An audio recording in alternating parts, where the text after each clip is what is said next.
Quiero continuar un poco con esta historia de lo que acaeció a partir de las revelaciones de Santa Margarita, o que tuvo Santa Margarita María de Alacoque, del Sagrado Corazón de Jesús. Porque si bien, como decíamos, la devoción al Sagrado Corazón, y en esto seguimos al magisterio de la Iglesia, no corresponde solamente a esta devoción que esta santa quiso introducir en la Iglesia, porque ya existía, pero sí tiene mucho que ver y es profética y es como un hito dentro de la historia la devoción del Sagrado Corazón. De hecho, lo que ha dicho nuestro Señor Jesucristo es que en estos últimos siglos, dice, Dios se ha querido servir de esta devoción para que la misericordia de Dios se irradie en el mundo entero. Y esta frase de Jesucristo no es de poca monta, es una frase muy importante. La devoción al Sagrado Corazón, entonces, no solamente es una particular manera de hacerle algún tipo de veneración a Jesucristo nuestro Salvador, sino que, como dicen los papas, es la devoción de toda la Iglesia, porque es la devoción que nos habla de la encarnación y nos lleva entonces a adorar a Dios Todopoderoso y adorar a Jesucristo nuestro Salvador en su humanidad divina, porque esa humanidad, al estar unida con la divinidad, es una humanidad divina, y nos lleva entonces a mirar y a tener devoción a ese corazón inmaculado, a ese corazón sagrado, ese corazón santo,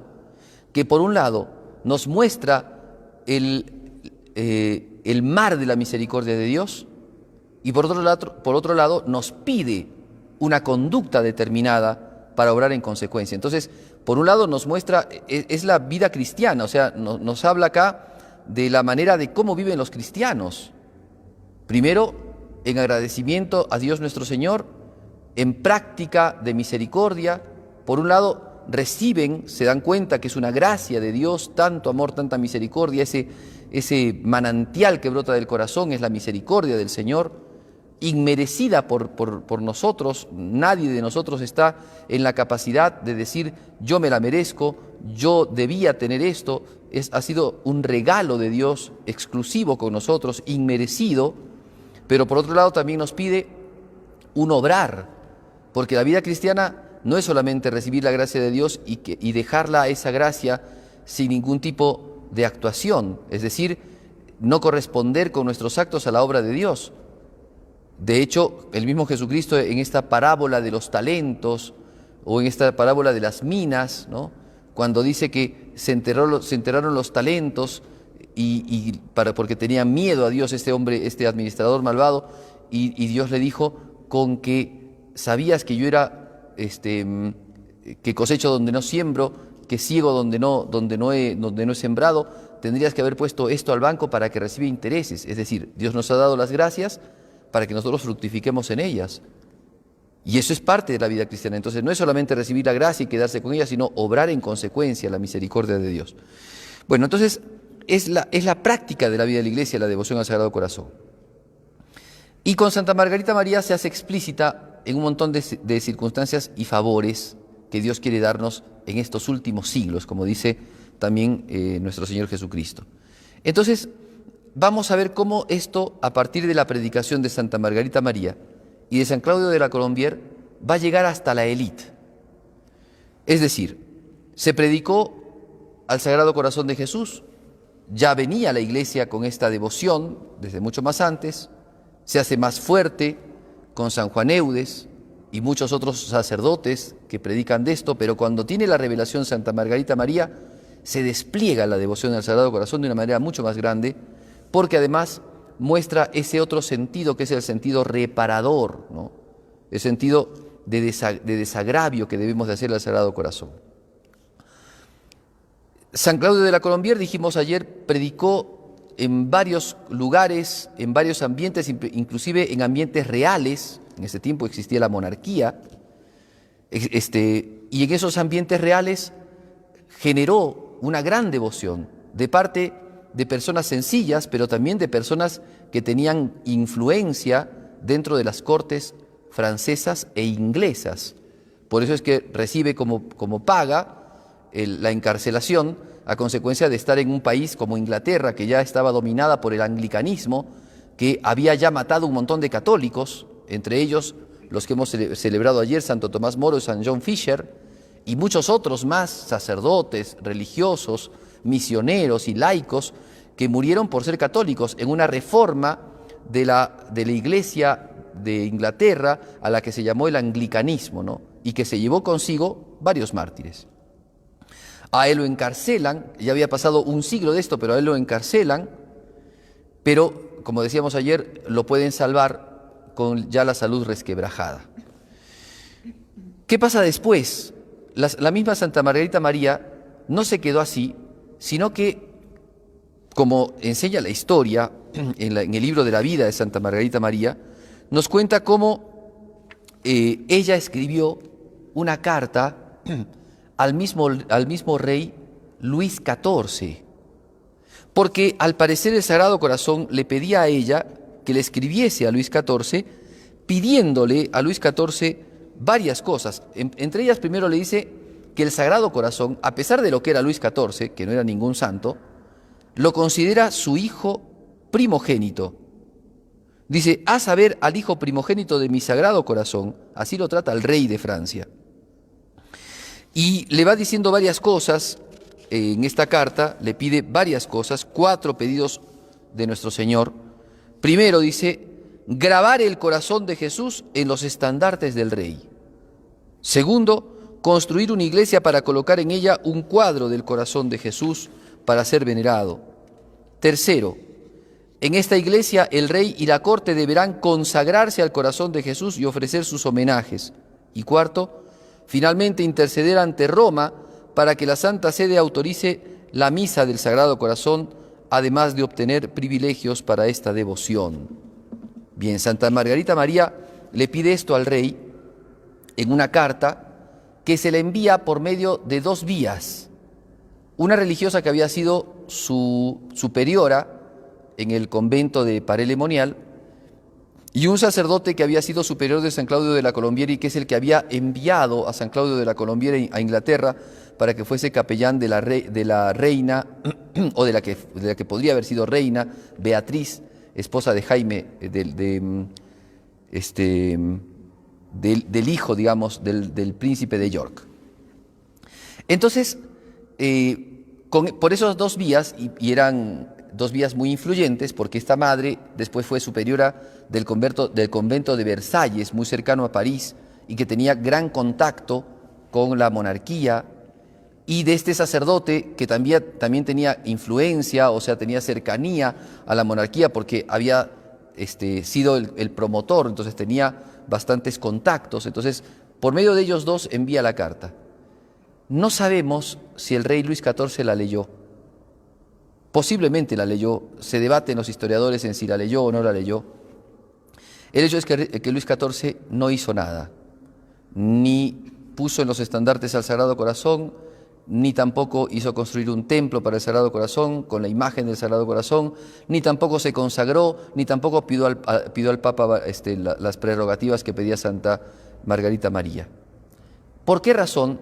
Habían varias razones. Primero, que hay que recordar que ese tiempo es un tiempo muy convulso, si bien todavía no ha estallado la Revolución Francesa, sin embargo, ya hay pensadores que tienen muchos deseos de alejarse de elementos claros de autoridad. Surge en Francia aquella desviación llamada el galicanismo, que si bien decía que el Papa era el Papa, sin embargo le quitaban al Papa un montón de autoridad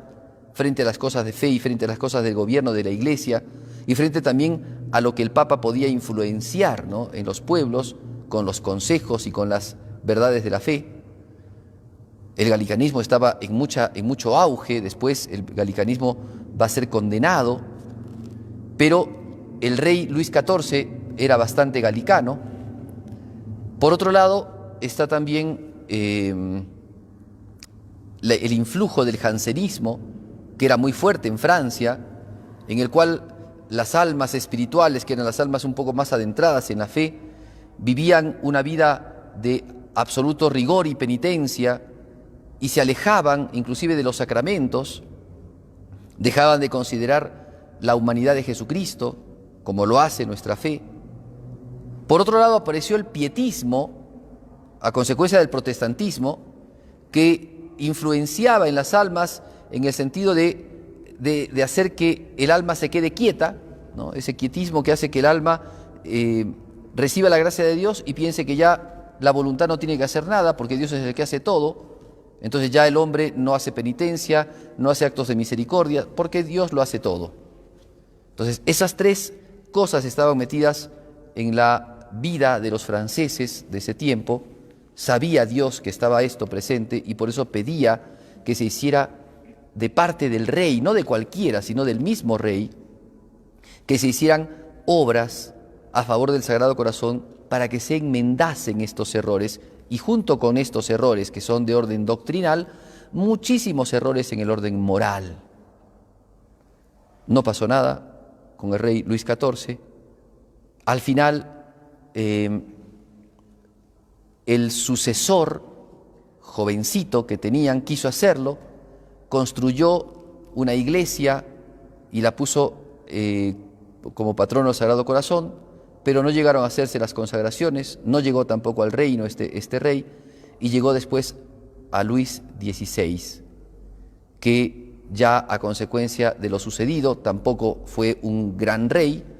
pero en la última etapa de su vida se ve que leyó esta carta de Santa Margarita María y quiso hacer, y de hecho hizo un voto, pero ya era muy tarde al parecer, como dicen los autores, este momento de misericordia de Dios ya había pasado, ya le habían sido infieles y entonces no se pudo realizar la gran obra, sino que por el contrario se dio el tremendo y sombrío panorama que vivió Francia después de la Revolución Francesa para la Iglesia Católica con la cantidad de mártires, que será lo que veremos el día de mañana.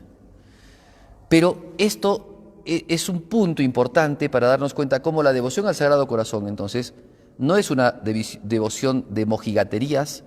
y de pequeñeces que se queda solamente en el interior de la persona, que quiere íntimamente solamente ofrecer alguna reparación, algún desagravio, sino que el Sagrado Corazón pide reinar, no solamente en el alma de un devoto o de un grupo de señoras, ¿no?, que se juntan a rezar el rosario, sino que quiere gobernar, quiere reinar en las familias y quiere reinar en las sociedades.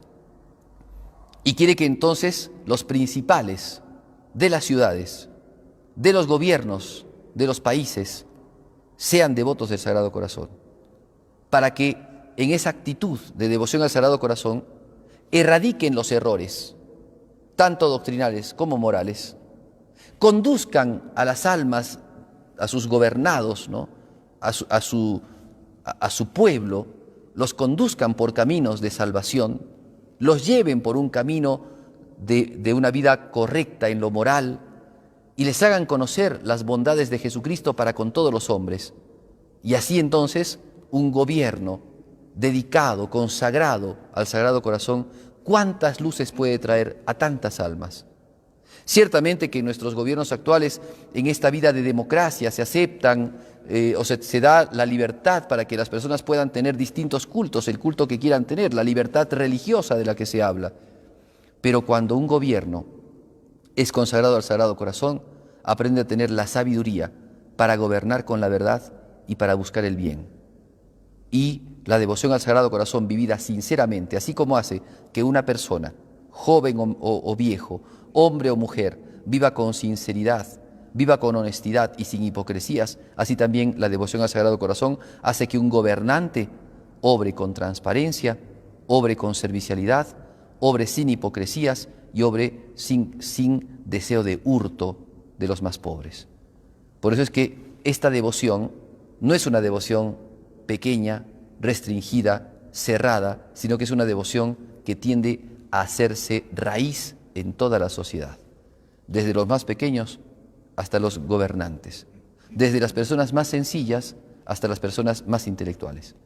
porque Cristo quiere reinar y su corazón debe de reinar en una sociedad para que esa sociedad sea una sociedad más igualitaria, más caritativa, más servicial, más centrada en la búsqueda del bien común, de la subsidiariedad, del destino universal de los bienes en solidaridad, Es decir, una sociedad que vive en unión al Sagrado Corazón, después sabe vivir muy bien todas aquellos principios propios de la doctrina social de la Iglesia, que no es otra cosa que vivir la caridad en una sociedad civilizada con Jesucristo, o civilizada por Jesucristo. Es decir, una sociedad evangelizada en la cultura del amor, en lo que la antigüedad llamaba la cristiandad.